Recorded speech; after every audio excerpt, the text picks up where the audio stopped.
Selamat pagi anak-anak Sendama. Pertama-tama terimalah salam Buddhis dari Miss. Namo Buddhaya. Ami Tofo.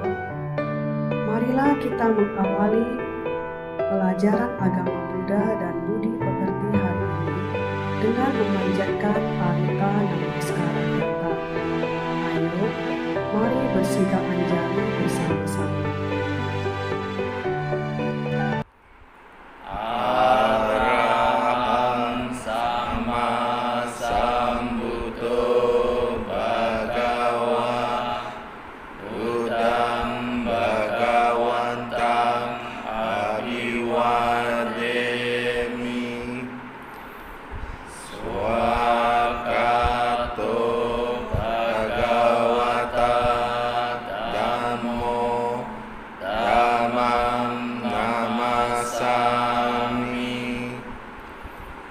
Supatipano Bhagavato Sawaka Sangho Sangham Namami. Sabe Sata Bawantu Suki Tata. Semoga semua makhluk hidup berbahagia. Sadu, sadu, sadu. Pada materi sebelumnya, kita sudah belajar tentang agama Buddha dan pelestarian lingkungan. Dan pada materi hari ini, kita akan melanjutkan belajar bab 6 mengenai 4 kebenaran mulia, poin A, B, dan C. Tujuan dari pembelajaran hari ini adalah agar dapat mengetahui isi dari 4 kebenaran mulia. A. Hukum kebenaran mutlak. Yang dikatakan sebagai kebenaran mutlak adalah kebenaran yang berlaku secara universal dan tidak dapat ditawar-tawar. Artinya, kebenaran tersebut selalu berlaku tanpa dipengaruhi oleh keadaan, waktu, dan tempat. Jadi bisa berlaku di mana saja, kapan saja, dan terhadap siapa saja. Contohnya adalah usia tua dan kematian. Tidak ada makhluk apapun yang dapat terhindar dari usia tua dan kematian.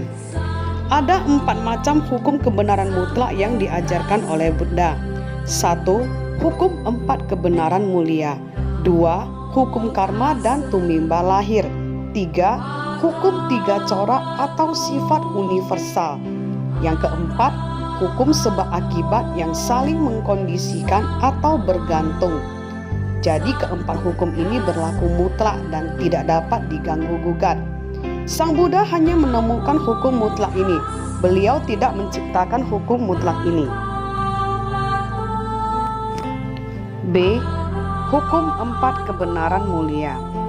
Berikut ini kita akan membahas 4 kebenaran mulia yang merupakan salah satu ajaran pokok Buddha yang pertama kali beliau ajarkan setelah mencapai penerangan sempurna.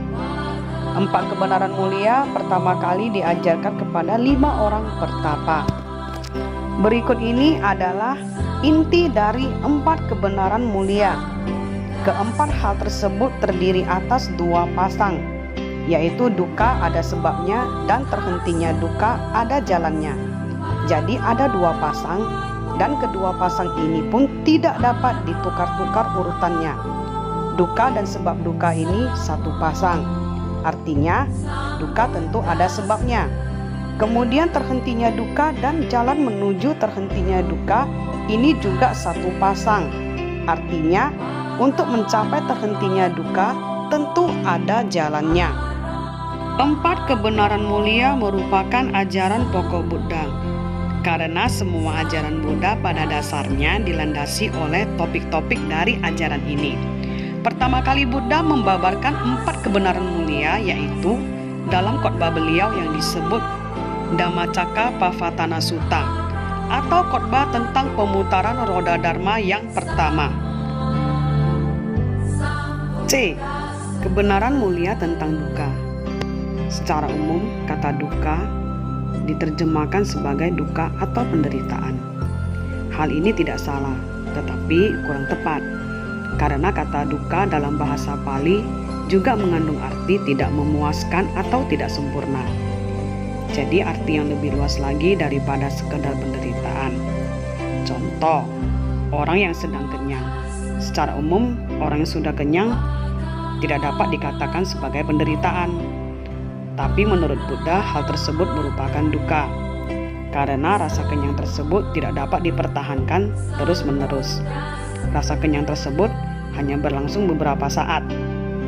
Setelah itu mulai lapar lagi.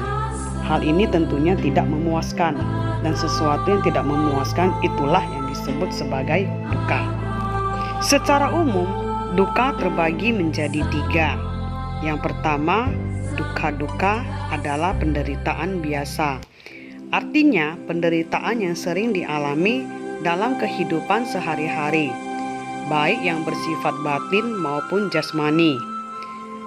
Yang kedua adalah viparinama duka, yaitu ketidakpuasan atau penderitaan karena perubahan.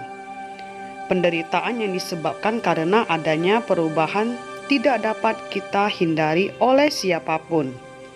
Yang ketiga adalah sankhara duka, yaitu ketidakpuasan atau penderitaan sebagai akibat dari keadaan yang berkondisi atau bersyarat, yaitu pancakanda.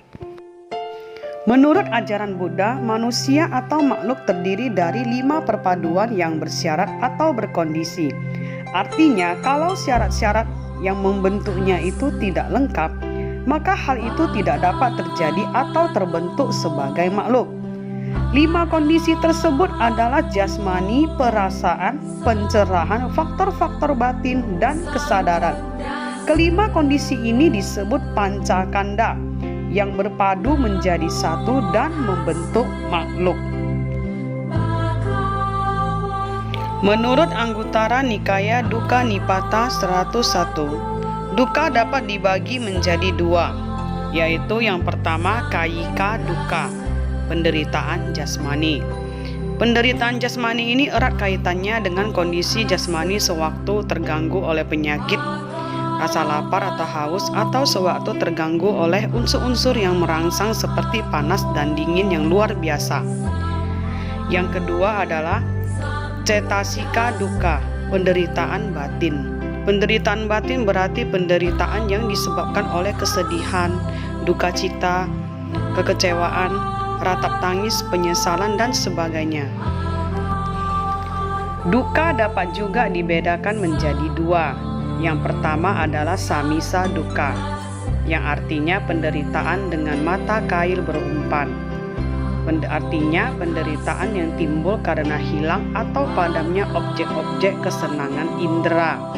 Yang kedua adalah niramisa duka, atau penderitaan tanpa mata kail berumpan, yang artinya penderitaan yang timbul dari suatu usaha berbuat baik, seperti kesukaran-kesukaran, gangguan-gangguan, dan kesakitan akibat positif yang timbul dari melaksanakan perbuatan baik.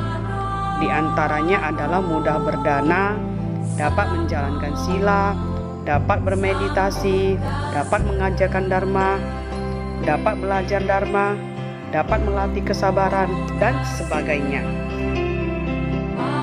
Setelah pembelajaran tadi, marilah kita membaca Parita Taipecho bersama-sama. Ayo, mari bersikap anjali.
Inilah kesimpulan dari pembelajaran kita pada hari ini. Kerjakan tugas berikut ini di dalam buku tugasmu. Bacalah buku halaman berikut untuk materi kita selanjutnya.